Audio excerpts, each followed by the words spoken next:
C'est l'avenir pour vous, la Chine? Mais la Chine c'est déjà le présent. C'est déjà le présent. Il faut constater qu'elle est une puissance incontournable. Elle donne l'exemple de ce qu'on peut partir de rien, se développer, devenir une puissance. La Chine, moi, inspire beaucoup. Le modèle chinois, l'effort sur soi, la bonne gouvernance, sont des éléments qui devraient inspirer tous les pays sous-développés, que le développement est à la portée de tout le monde. Monsieur le Président, je me permets de vous rappeler que c'est aussi une dictature qui viole les droits humains de manière tellement massive, c'est un système tellement dictatorial sur sa propre population. Vous dites ça m'inspire. La liberté et la démocratie sont un bien inaliénable.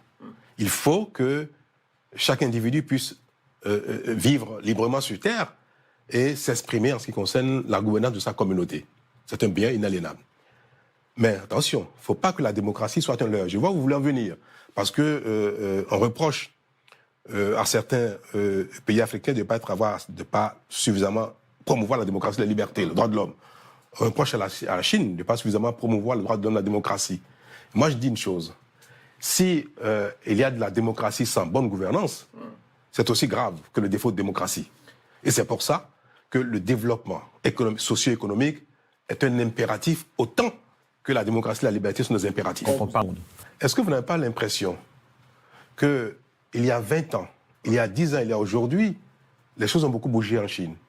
Est-ce que vous avez vraiment l'impression que, au plan de la liberté, de la démocratie, que rien n'a bougé en Chine depuis 30, 40, 50 ans? Ça s'améliore beaucoup, mais ça, c'est pas...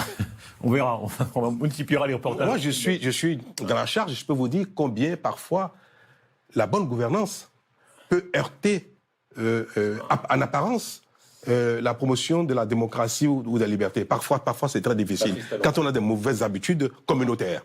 Quoi qu'il en soit, ce sentiment, c'est parfois une angoisse en Occident, que l'avenir sera toujours plus africain, chinois, brésilien, indien, et de moins en moins français, allemand, danois.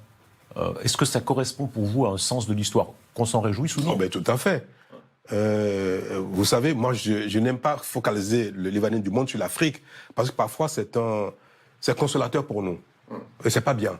Dire que l'avenir, c'est l'Afrique. Et alors, le présent.